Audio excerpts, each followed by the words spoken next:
வேங்கை வயல் கிராமத்தில் அந்த குடிநீர் தொட்டியில் மலம் கலந்த விவகாரத்தில் நேற்று சென்னை உயர்நீதிமன்றத்தில் 3 பேர் மீது குற்றப்பத்திரிகை தாக்கல் செய்திருப்பதாக தமிழக அரசு சார்பாக தெரிவிக்கப்பட்டிருந்தது. இதற்கு பின்பாக தமிழக அரசியல் ஒரு மிகப்பெரிய ஒரு பரபரப்பான சூழ்நிலையை எட்டியிருக்கிறது.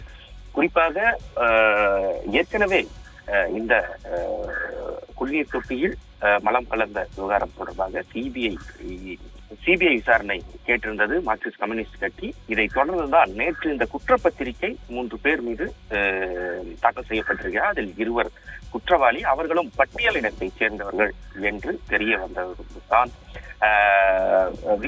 விடுதலை சிறுத்தைகளின் தலைவர் திருமாவளவன் நேற்று ஒரு நீண்ட அறிக்கையை வெளியிட்டிருந்தார். குறிப்பாக இந்த வழக்கை சிபிஐ விசாரணைக்கு உட்படுத்தப்பட வேண்டும், அதை தமிழக அரசே முன்வந்து சிபிஐ விசாரணைக்கு கொடுக்க வேண்டும் என ஒரு முக்கிய கோரிக்கையை வைத்திருந்தார்.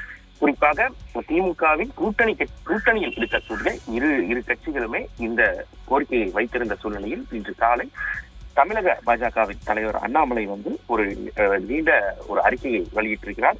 அதில் அவர் குறிப்பாக சொல்ல வருவது, ஒரு நபர் ஆணையமோ, அதாவது இந்த விவகாரம் குறித்து ஒரு நபர் ஓய்வு பெற்ற உயர்நீதிமன்ற நீதிபதி தலைமையில் ஒரு நபர் கமிஷனர் என்பது அமைக்கப்பட்டிருக்கிறது. அதே போல காவல்துறையிலிருந்து சிபிசிஐடி வசம் இந்த வழக்கு ஒப்படைக்கப்பட்டிருக்கிறது.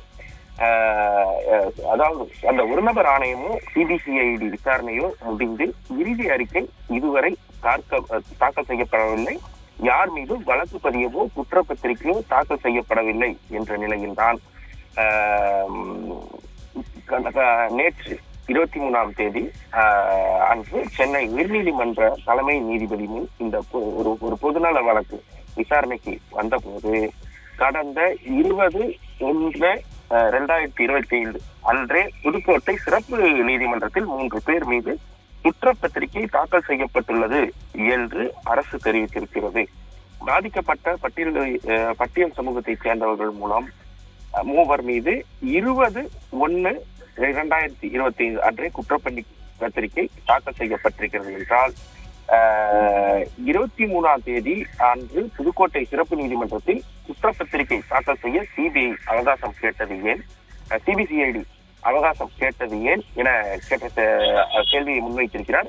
குற்றம் நடைபெற்று சுமார் 750 நாட்கள் ஆகின்றன. இத்தனை நாட்களும் குறிப்பிட்ட எந்த முன்னேற்றமும் வழக்கு விசாரணை இல்லை. தொடக்கம் முதலே வழக்கு முன்னுக்கு பின் முரணாக தகவல்கள் பரப்பப்பட்டு வந்தன.